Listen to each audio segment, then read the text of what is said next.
এটা আমি বলি সত্যিকার অর্থে আমি গেছি, কিন্তু আমি আপনাদের সকলকে নিয়ে গিয়েছি। আপনারা যেভাবে সাথে ছিলেন, যেভাবে সমর্থন করেছেন, যেভাবে ভালোবাসা দেখিয়েছেন, এটা অসাধারণ। মেইন স্ট্রিম মিডিয়ার একটা ব্যক্তি যায়নি, কোনো একটা ব্যক্তি কোনো মেইন স্ট্রিম মিডিয়া থেকে এখানে যায়নি। মেইন স্ট্রিম মিডিয়া কি ভয়াবহ ভূমিকা রেখেছে এই যুদ্ধে, এই লড়াইয়ে, এই জেনোসাইডে, সেটা আমাদের মনে রাখতে হবে।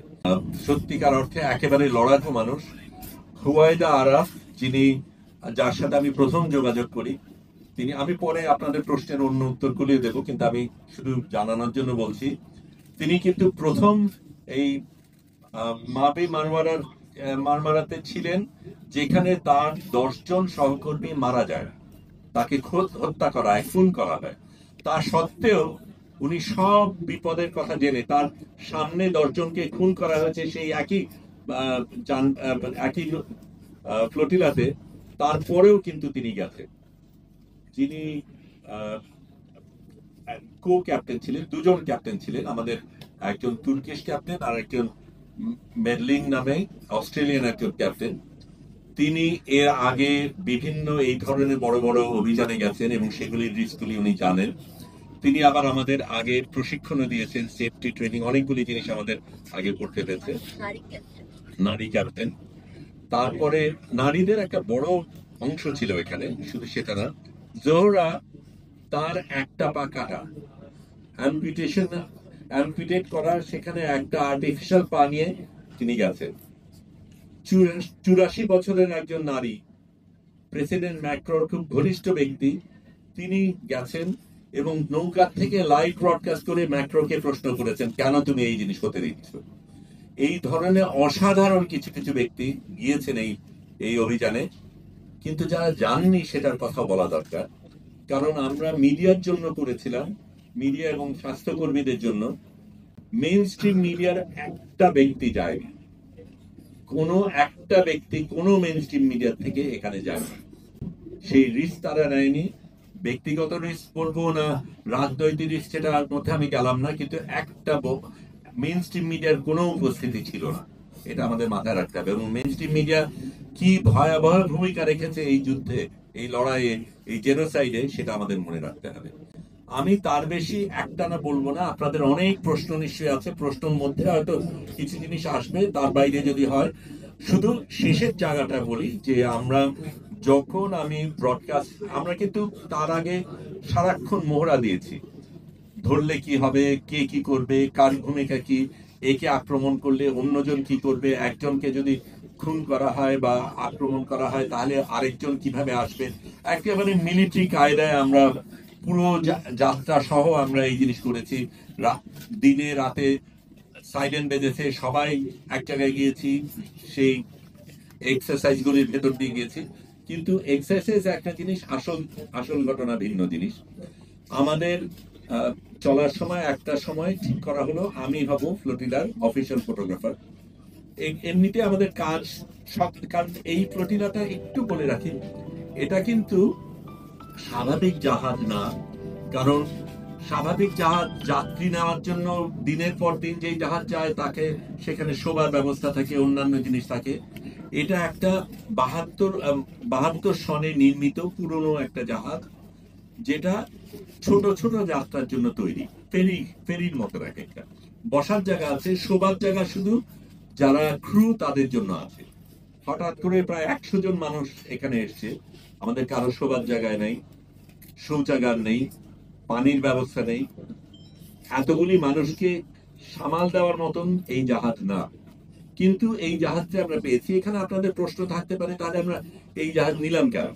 প্রথম জিনিসটা হচ্ছে, আপনি ভাবেন কোন ক্যাপ্টেন বা কোন মালিক, জাহাজের মালিক তার জাহাজটা দিয়ে দেবে যদি সে জানে যে এই জাহাজটা গাজাতে যাচ্ছে, ইসরায়েলি আক্রমণ হওয়ার সম্ভাবনা রয়েছে এবং এর আগের গুলিকে সবগুলিকে ধ্বংস করা হয়েছে।